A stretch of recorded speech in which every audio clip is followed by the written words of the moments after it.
All right, so it all started when my friend recommended this new VR horror game to me. I'm a huge fan of horror stuff.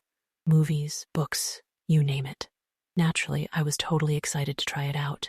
I ordered it, and the first night I played, everything seemed normal. It was the usual creepy mansion setting, with puzzles to solve and monsters to avoid.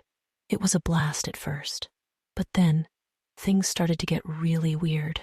I began to feel these creepy sensations that didn't make any sense, like icy fingers trailing down my spine, or whispers that seemed to echo in the room long after the game was paused. I figured it was just really good immersive gameplay, until the lines between reality and the virtual world started to blur.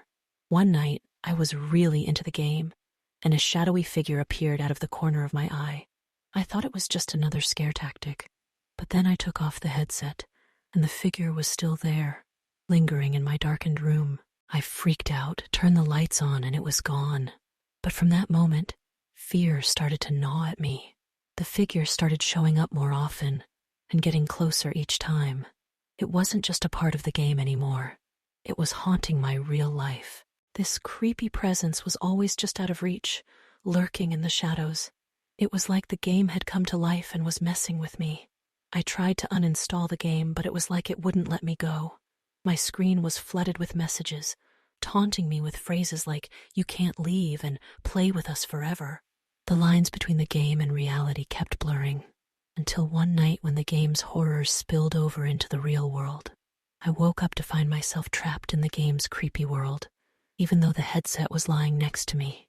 These shadowy figures were everywhere, whispering horrible things. I ripped the headset off, but the figures were still there, like they had crossed over into my room.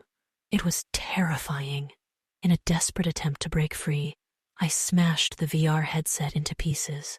The haunting stopped, but I was left with this lingering sense of unease. It was like a phantom chill that just wouldn't go away.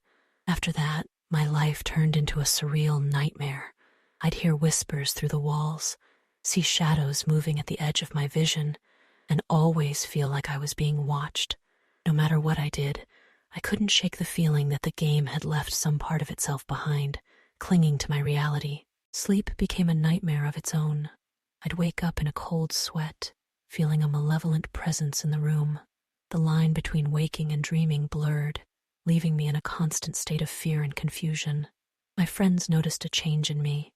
They'd ask why I looked so tired, why I was so jumpy. I tried to explain, but how do you tell someone that a game has crossed over into real life?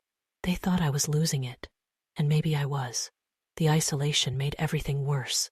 I stopped going out, stopped inviting people over.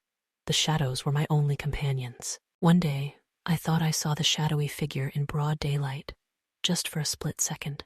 It was enough to send me spiraling.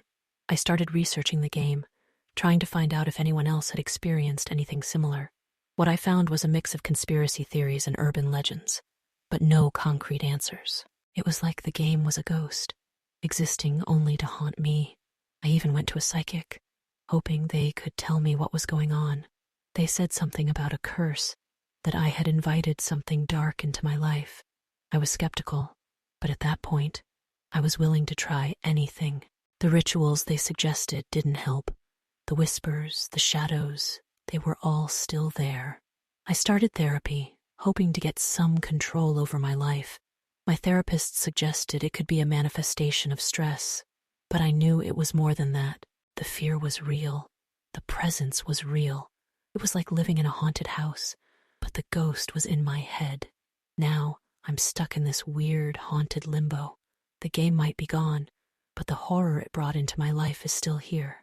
It's a constant reminder that some nightmares are all too real and can reach beyond the screen. So, please, be careful with VR horror games. Some of them have a darkness that can spill over into your life. The terror might end, but the echoes of that haunting experience can linger, reminding you of the thin line between reality and the unknown.